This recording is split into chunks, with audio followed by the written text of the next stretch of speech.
de Deus, você que nos acompanha pelos meios de comunicação, você que está aqui na Igreja Matriz Nossa Senhora das Graças, você, meu irmão, minha irmã, que reza conosco esta liturgia, que celebra este domingo da ressurreição de nosso Senhor Jesus Cristo. Hoje eu gostaria de me deter em alguns pontos da nossa liturgia, de modo especial sobre o relato do Evangelho de hoje, da ressurreição do Senhor. Dizem os grandes exegetas bíblicos que, de fato, uma das verdades da ressurreição de Jesus é justamente a descrição do relato da ressurreição, ou seja, dos fatos acontecidos naquele período, naquele dia da ressurreição de nosso Senhor Jesus Cristo. E aqui, me desculpem as mulheres, porque não quero dar uma de machista, nem muito menos, enfim, incompreensível, mas só para que nós tenhamos e nos coloquemos na situação social daquela época de Jesus. Sabemos que a mulher era colocada como um segundo nível de pessoa. Não era como hoje equiparado. Claro que ainda temos que melhorar muito, mas assim, a mulher ela não tinha voz nem vez. Algumas religiões por aí afora ainda preservam essa mesma estrutura, né? Enfim, e o judaísmo, de certa forma, e o islamismo também bebem desta estrutura ainda. Mas a mulher, ela não era digna de fé, ela não era fidedigna. Sempre que uma mulher iria pelejar em causa própria, pedir alguma coisa, era preciso que um homem estivesse ao lado dela, dizendo que era verdade.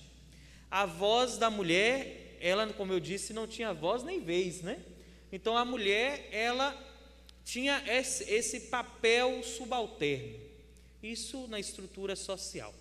Porém, meus filhos, eu gostaria de dizer para vocês o seguinte, que esta estrutura, ela depois vai sendo modificada com o cristianismo. Jesus Cristo vem para mudar toda essa estrutura, graças a Deus. Mas por que eu estou dizendo tudo isso? Porque quem anuncia para os apóstolos, para os discípulos, que Jesus ressuscitou, foram mulheres. Então, se de fato os apóstolos naquele período, naquela época, queriam relatar uma mentira da ressurreição de Jesus, eles jamais poderiam colocar que foi uma mulher que anunciou, porque um homem não acredita, pelo menos naquele período, no testemunho feminino. E o testemunho do relato da ressurreição é dado por mulheres. E veja, esta é uma primeira situação. Depois você vai perceber o seguinte, que elas avisam a quem? A Simão Pedro. Avisam a Pedro. Quem é Pedro, meus irmãos? É o chefe da igreja. Pedro é o cabeça. Pedro é o responsável legal, é o ancião, é o papa, é o apóstolo referencial por excelência, é o defensor, é o testemunha por excelência, é o primeiro entre os iguais. Então elas anunciam para Pedro. É preciso que o testemunho de Pedro seja fundamentado no relato das mulheres. Então Pedro e o outro discípulo, o discípulo amado, nós podemos colocar como João, o evangelista, esse discípulo, mas como não narra, colocamos-nos no lugar dele, portanto, correm então em disparada, saem em disparada em direção ao sepulcro, para ver se é verdade. Então eles vão lá, O que acontece? Pedro tem mais idade que o discípulo amado, que era o mais jovem, que João Evangelista. Por isso que João Evangelista passa na frente de Pedro, é um dos motivos. João o discípulo sai na frente para poder encontrar primeiro. Ele consegue correr mais rápido, né? É a mesma coisa, botar um menino para correr com o padre vai ficar para trás, né? Se Deus quiser, na festa da padroeira, eu dizia, nós vamos ter uma corrida. O padre vai correr só 10 metros, tá? O restante vocês correm. Então veja, então ele corre primeiro. E a mesma coisa para nós. Nós, como discípulos de Cristo, devemos também nos colocar neste lugar e sair em retirada, partir em direção para testemunhar. Só que um detalhe: quem entra no sepulcro é Pedro. Novamente, o testemunho do Papa, o testemunho da fé petrina. É Pedro que garante que Jesus não está lá. Pedro que vê o relato de toda a realidade primeiro. Ele vê primeiro a situação toda. Detalhe: as mulheres não entraram no sepulcro. Quem entra primeiro no sepulcro é Pedro. Depois, o discípulo, ou seja, todos nós. Todos nós entramos, para testemunhar que Jesus ressuscitou. E diz: ele viu e acreditou. Esta é uma frase muito importante e cara para nós. Quando nós testemunhamos Jesus Cristo em nossa vida e Cristo ressuscitado, nós temos que dar sentido verdadeiramente à palavra de Cristo, porque diz, e aqui eu quero usar as duas opções da segunda leitura para essa meditação, apesar de que nós proferimos somente uma hoje. Então diz: porque aquele que acredita verdadeiramente, ele deve esforçar-se para viver e alcançar as coisas do alto. São essas coisas, as coisas de Deus, que nós devemos esforçar para alcançar. Ontem eu dizia: aquele que vive de fato na graça de Deus, ele morre para as coisas deste mundo, ele morre para o pecado, ele agora é luz das nações, hoje simbolizada pela luz de Cristo no Círio Pascal. Ele é luz para os homens. Diz na segunda opção que ele é fermento para que se eleve, para elevar a massa. Quem é acostumado a fazer pão e bolo sabe do que eu estou dizendo. Sem o fermento fica como? Fica solado.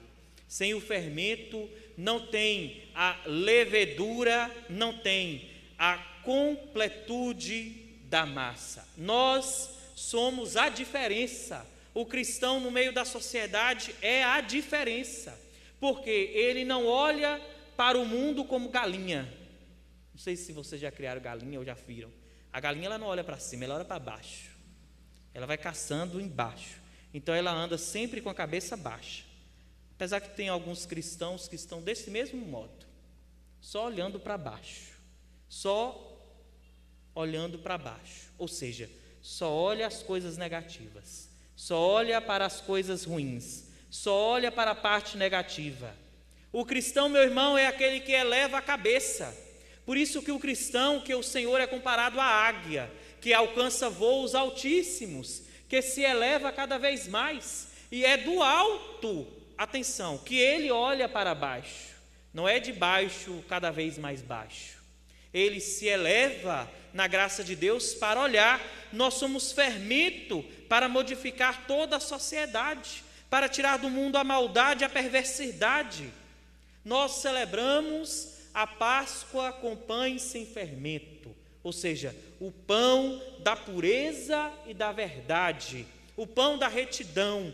Porém, irmãos e irmãs, agora neste período pascal é preciso sermos levedura, é preciso ser fermento no meio do povo, é preciso viver com a ação do Espírito Santo, porque nos diz os Atos dos Apóstolos na primeira leitura: depois do batismo pregado por João, como Jesus de Nazaré foi ungido por Deus com o Espírito, e ele andou pelo mundo fazendo o bem. E é assim que nós, ungidos pelo Espírito Santo no Santo Crisma, Veja, devemos andar por este mundo fazendo o bem. Nós, meus filhos, somos hoje as testemunhas da ressurreição do Senhor. Você é testemunha da ressurreição? Eu me lembro de uma pregação do Papa Francisco, há um tempo atrás, que ele dizia que existem alguns cristãos, alguns católicos, que andam com a cara parecendo que chupou limão. Você lembra disso? Com a cara azeda o tempo inteiro. Não sei se vocês lembram dessa expressão. Essa expressão é verdadeira para nós neste tempo.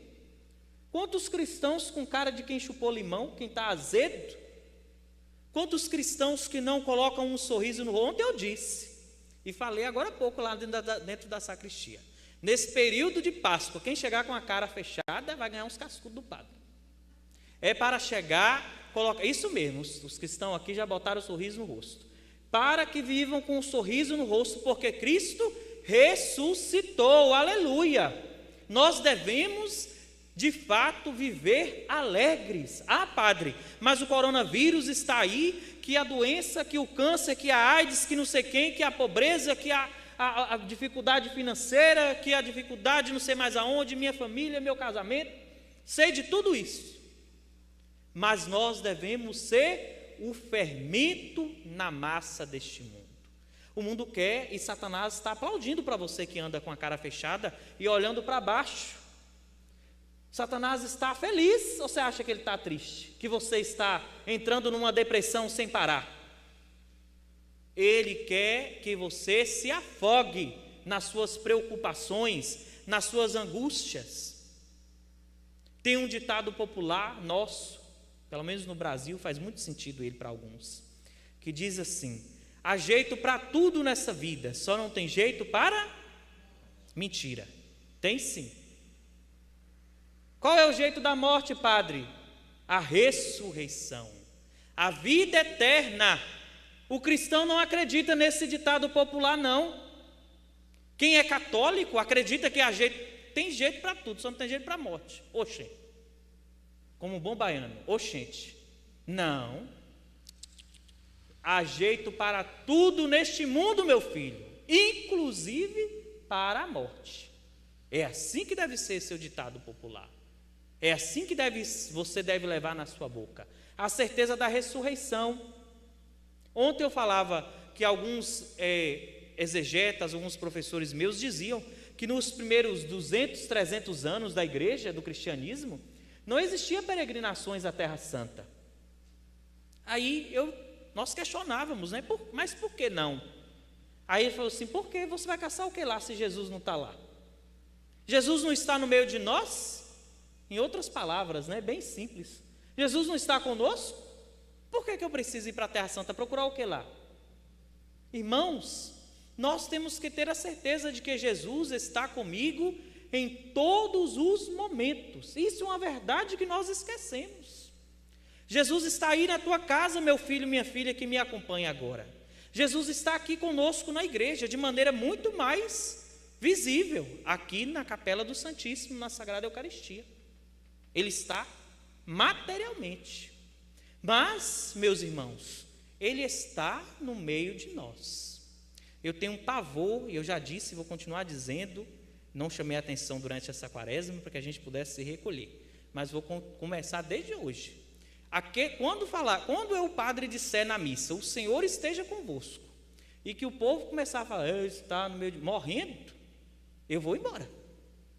Eu vou começar a sair da igreja, vou embora. Vou embora, que vocês não estão querendo rezar a missa, não.